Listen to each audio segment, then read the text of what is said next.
Hi everyone, চলো আজকে বানাই পাস্তা, ফাঁকিবাজি পাস্তা। আমি ওই দিন একটা ইউটিউবে ভিডিও দেখতেছিলাম চিকেন পাস্তা বানানোর, যে ইজিভাবে কিভাবে বানানো যায়। তা আমার কাছে আসলে অনেকগুলো দেখলাম, ওখানে অনেকগুলো ইনগ্রিডিয়েন্টস ইউজ করছে, তো আমার কাছে কমই ছিল। আমি ভাবলাম যে আজকে শর্টকাটভাবে একটা পাস্তা বানানো যায় নাকি দেখি। তো এই যে আমি প্রথমে পাস্তা নিয়ে নিলাম, পাস্তাটাকে বয়েল করে নিব। তবে হ্যাঁ, পাস্তাটা বয়েল করার আগে কিন্তু অল্প একটু অয়েল আর লবণ আমি পানিতে দিয়ে রেখেছিলাম, সেটা দিয়েই বয়েল করে নিলাম, যার কারণে পাস্তাটা একদম স্মুথ আর ঝরঝরে হয়। কিন্তু আমার কাছে কিছু চিলি ফ্লেক্স ছিল আর সিজনিং ছিল, এগুলো নিলাম। পরে এই দেখো, ডিমটা প্রথমে ফাটিয়ে নিলাম, অ্যান্ড ডিমটাকে ক্রাম্পস করতে হবে। ডিমটা ফাটাই নেওয়ার পরে আমি এই যে ক্রাম্পসটা করে নিচ্ছি। ক্রাম্পসটা করে হয়ে গেলে আমি একটা ছোটো প্লেটে উঠে নিলাম। ওখানে আমি আবার অয়েল দিয়ে দিলাম, তারপর একটু গার্লিক দিয়ে দিলাম। গার্লিকটা দিয়ে আচ্ছা মতো ভাজলাম। তারপর আমি চিন্তা করলাম এখানে আমি একটু চিলি ফ্লেক্স দিই। চিলি ফ্লেক্স দিয়ে একটু হালকা স্পাইস স্পাইস হবে, ভালো লাগবে।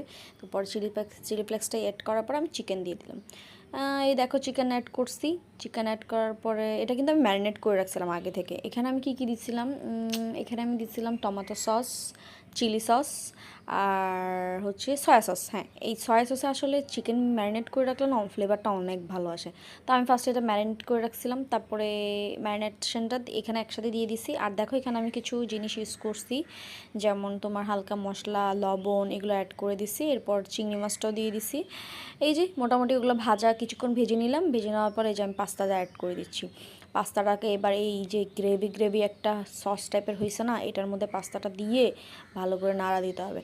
মানে পাস্তাটা যেন এই পিসটা ও পিসটা পুরোটাই লাগে, বুঝছো, মানে কোনো যেন মিস না হয়। এরপরে এই যে ডিমগুলো ছিল দিয়ে দিলাম, সাথে কাঁচামরিচও দিয়ে দিলাম। দেওয়ার পরে এই যে আবার আবার আবার মিক্স করতেছি। মিক্স মিক্স মিক্স মিক্স করতে হবে ভালো করে। মিক্স যেন ভালো করে হয়, যেন পুরোটার গায়ে লাগে। এরপর এই যে আমার ইটালিয়ান সিজনিংটা দিয়ে দিচ্ছি, ওটাও দিয়ে দিলাম। আমার কাছে আসলে পাপরিকা ছিল না মনে হয়, এই জন্য এটা দিয়ে দিচ্ছিলাম। আচ্ছা, যাই হোক, দিলাম। দেওয়ার পরে যে আবার মিক্স মিক্স মিক্স মোটামুটি হয়ে এলে তখন আমরা দিয়ে দিব চিজ। এই যে চিজও দিয়ে দিছি, দেখছো আমি চিজ আনছিলাম আড়ং থেকে, ওয়াও। আচ্ছা, যাই হোক, এই যে চিজটাও দিয়ে দিছি। দেওয়ার পরে এটাকে আবার মিক্স করব। মিক্স মিক্স মিক্স বেশি বেশি মিক্স করতে হবে, মিক্স না করলে আসলে মজাই হবে না। এই পিসটা ও পিসটা না লাগলে কি মজা হয়। এরপর আবার কিছু চিলি ফ্লেক্স দিয়ে দিলাম। দেওয়ার পরে এই যে আমি এই দেখো, চিজটা কিন্তু গলে গেছে মোটামুটি, ঠিক আছে। আমার এই চিজটা এত ভাল লাগে যখন গলে গলে যায়, খুবই ভালো লাগে। আচ্ছা, যাই হোক, এই যে চিজটা হয়ে গেছে। এই দেখো আমার পাস্তা রেডি, ফাঁকিবাজি পাস্তা।